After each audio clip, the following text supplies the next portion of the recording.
Olá, eu sou a Fabiana e hoje eu vou ler para você o primeiro capítulo da segunda parte, sendo a psicografia de agora em diante do Chico Xavier, que é análogo ao capítulo 15, se o livro fosse direto.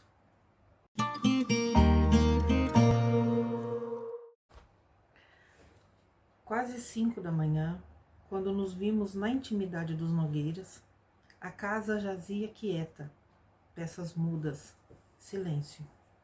Agitava-se, porém, Dona Márcia sob a colcha leve, cansada de vigília. Varara a noite em aflição. Na penumbra do quarto, apoiava o cotovelo no travesseiro e a cabeça na mão, de pensamento longe. Tinha os olhos empapuçados de chorar. A filha adotiva não voltara. Ansiosa, esperava que o dia se levantasse. Telefonaria para a residência dos Torres para saber do regresso de Marina. Se preciso, chamaria Teresópolis.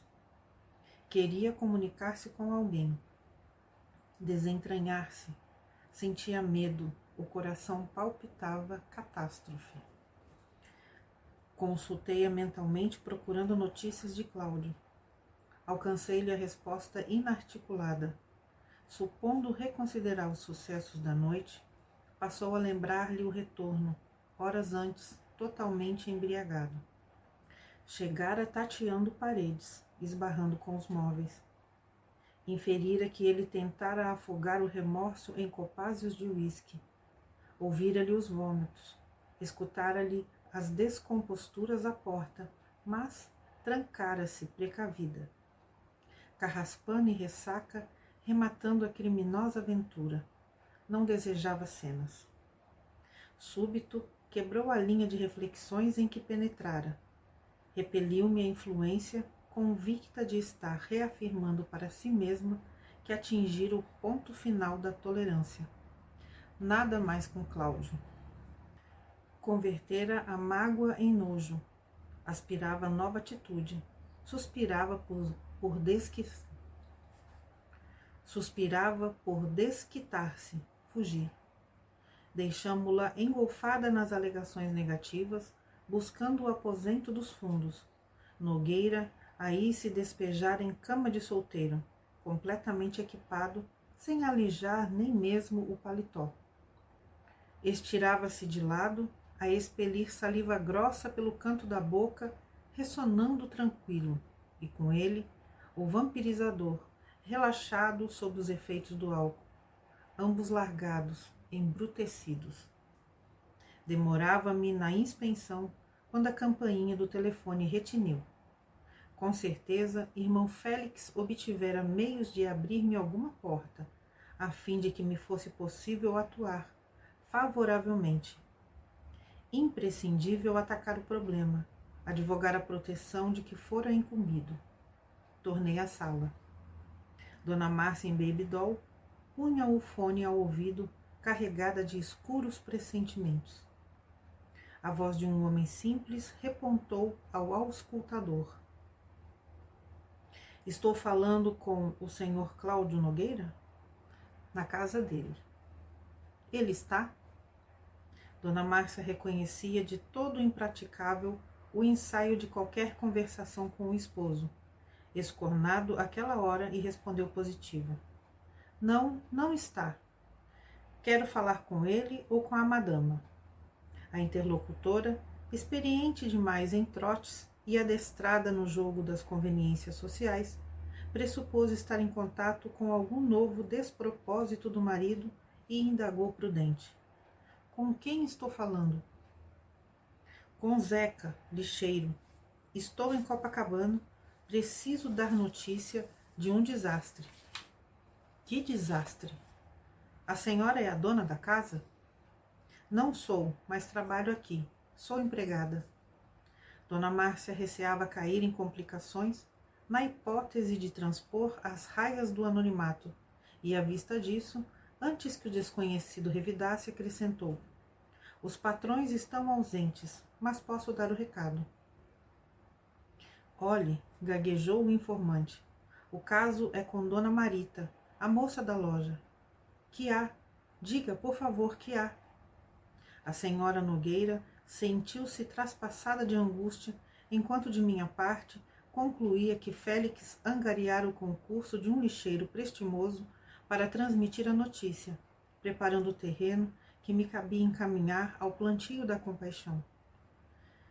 Diga aos patrões que ela foi atropelada. Onde? Como? Quando? Bem, eu não sei como foi, mas vi que era ela. Agora, há uma boa meia hora aqui perto, na Avenida Atlântica. Está aí? Não está. A ambulância já levou. Mas o senhor tem certeza? Tenho toda a certeza. Ela estava sem bolsa, ninguém a reconheceu. Mas eu conheço Dona Marita. Foi sempre amiga de minha mulher desde que veio para cá. Minha mulher é empregada no edifício da loja. Coitada de Dona Marita, moça tão boa. Ela que conseguiu lugar para as minhas 2 filhas na escola. Mas, escute, Dona Márcia cortou as referências, terrivelmente chocada. Como ela está? Dizem que morreu.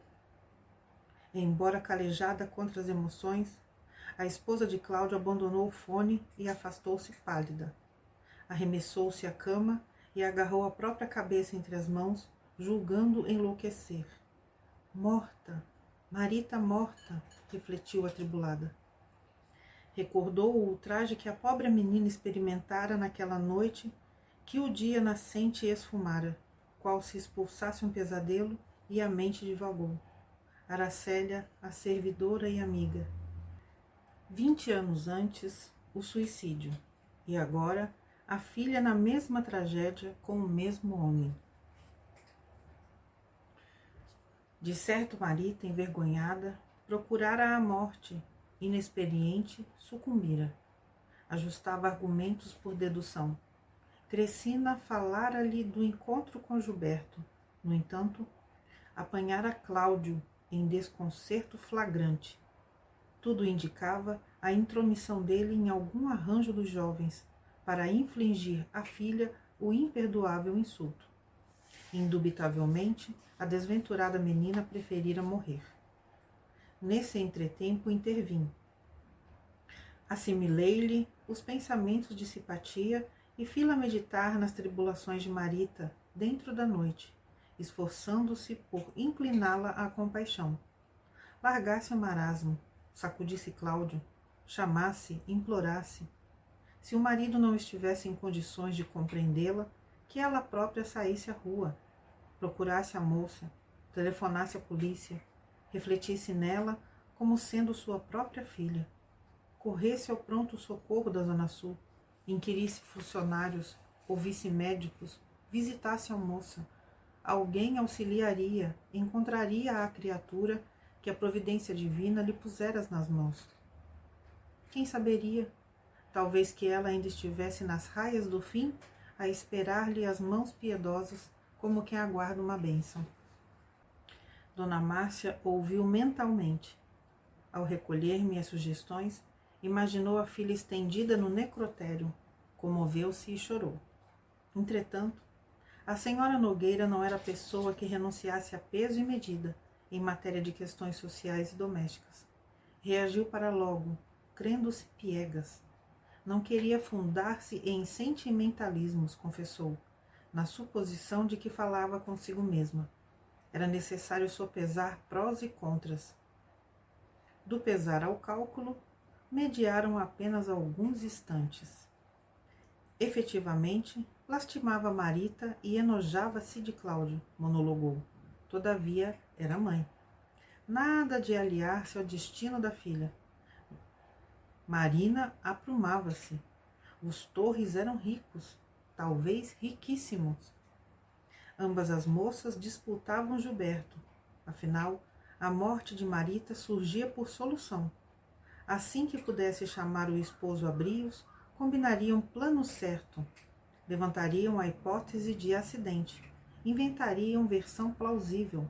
Ela própria afirmaria que concedera à jovem permissão para pernoitar em casa de parente enfermo, recomendando-lhe o regresso tão cedo quanto fosse possível para a obtenção de notícia urgente.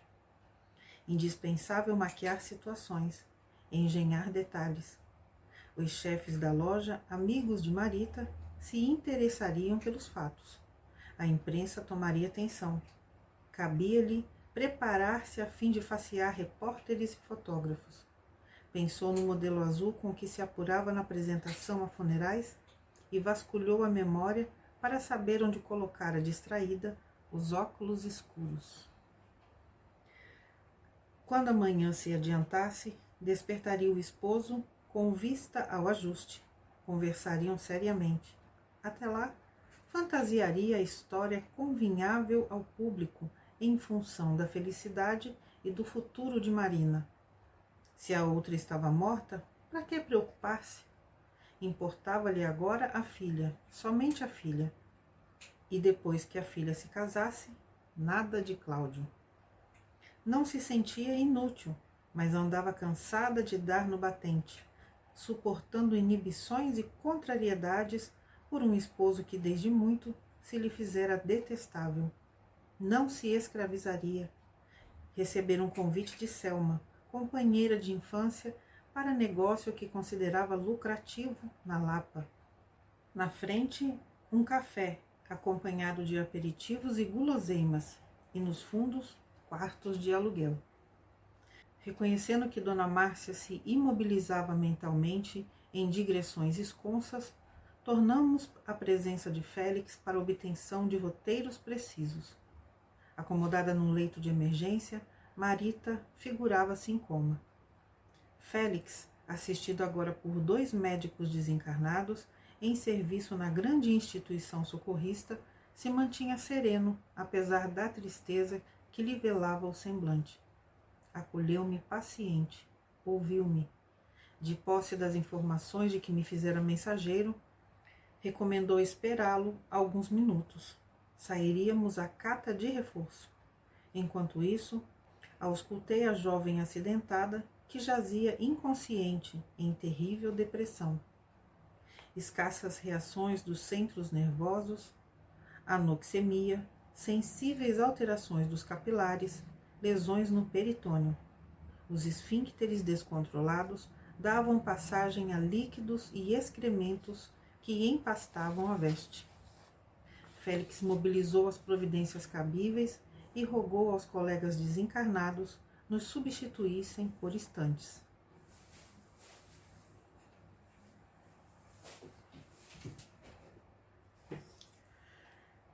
Demandamos a residência de Cláudio. A caminho, notei que o benfeitor em silêncio adensava a própria forma, transfigurando-se na apresentação. A ocorrência que eu conseguia apenas depois de paciente elaboração mental, obtinha-a Félix com esforço ligeiro. Rápidos momentos e imprimiu ao corpo espiritual novo ritmo vibratório. O instrutor assumira as características de um homem vulgar. Por que a transformação? André respondeu, assimilando-me os pensamentos. Ninguém pode fazer tudo senão Deus. Você é também médico e não ignora que em certas ocasiões é imperioso pedir remédio ao pioriteiro. Na terra, às vezes, para socorrer um santo é necessário dosar um veneno. Marita, em súbita decadência física, precisa agora dos préstimos de alguém que a ame infinitamente. Chegou a hora de esmolar para ela o socorro dos que a feriram, amando.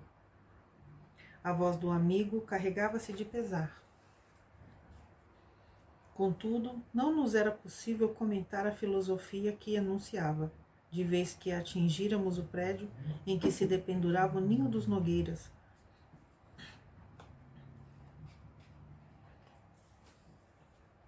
Banhado pelo sol recém-vindo. Subimos.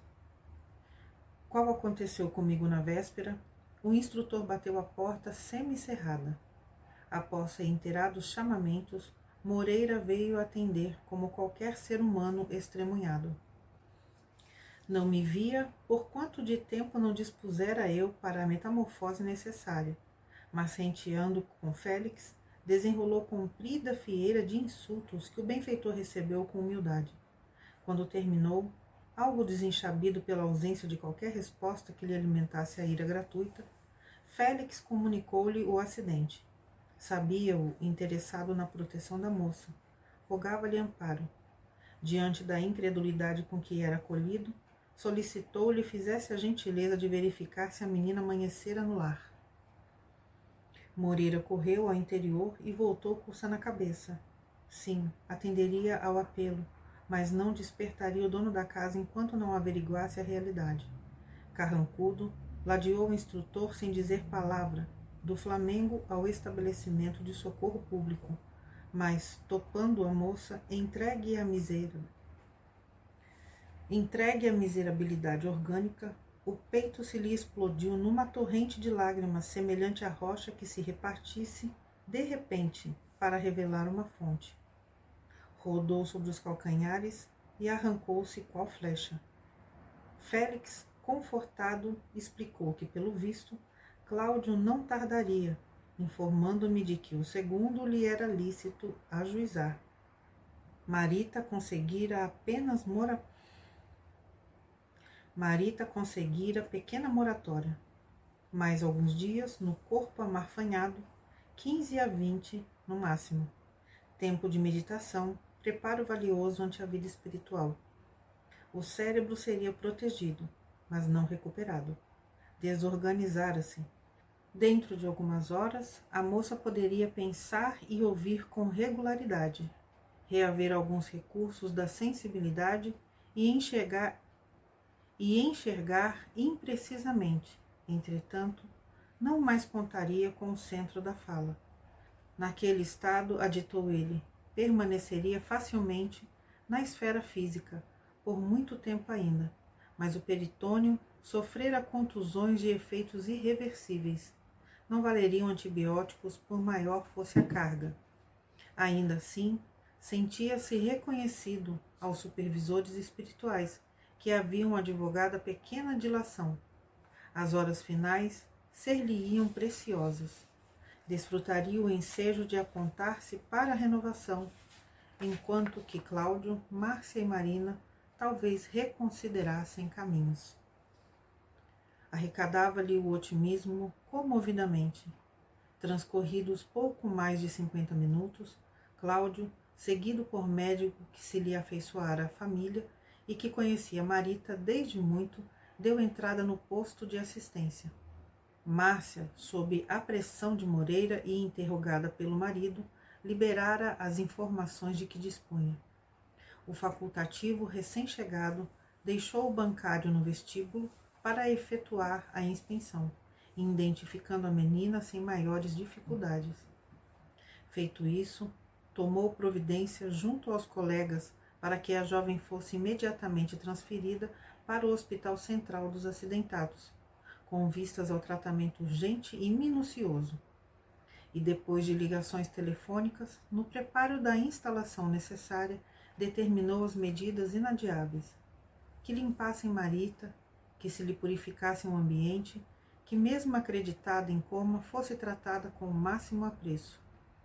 Seja dito, no entanto, que não se registrara ali qualquer desleixo. As condições precárias da moça exigiam repouso, quietação. Justo observá-la ante de qualquer alteração suscetível de agravar-lhe os constrangimentos. Com efeito, iniciada a laboriosa remoção que Cláudio e Moreira seguiram de longe, a cabeça pendida para trás impeliu o sangue a movimento retrógrado e surgiu a possibilidade de asfixia. Félix controlou quanto pôde as mãos dos condutores, e tão logo o havíamos ajustado ao novo leito, vali-me de socorro magnético de profundidade que as circunstâncias exigiam.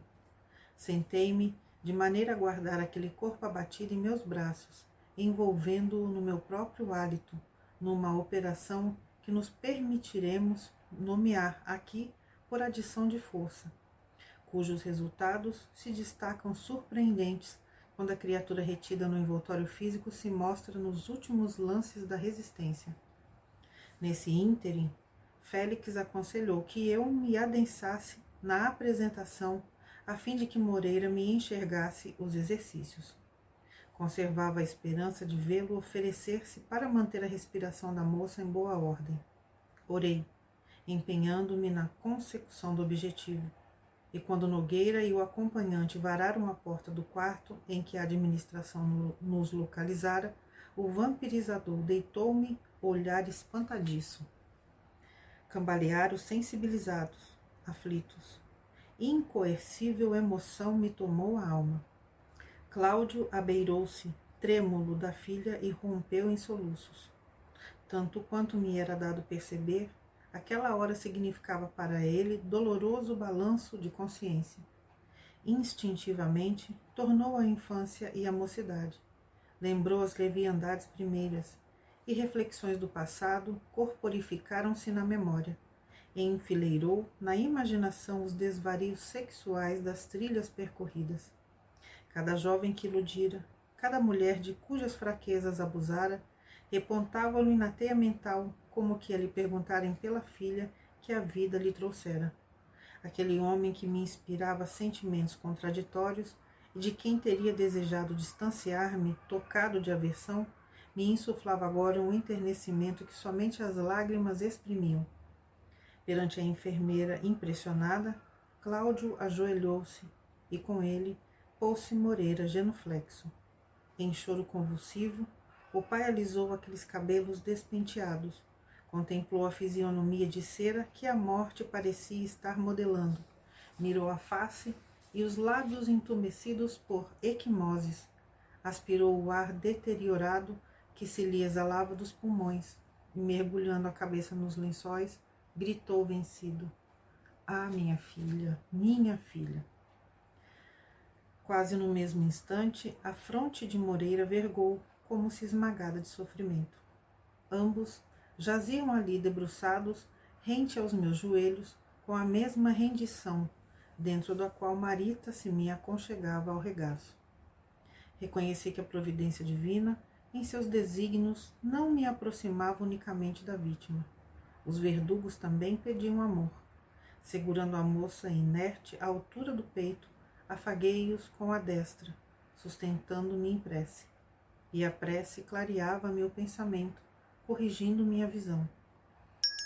Sim, tentando consolar aqueles dois homens que o remorso dobrava em tormento indizível, refleti nos meus próprios erros e compreendi os propósitos da vida. Não, eles não eram os estrupadores, os obsessores, os inimigos, os carrascos que eu detestara na véspera.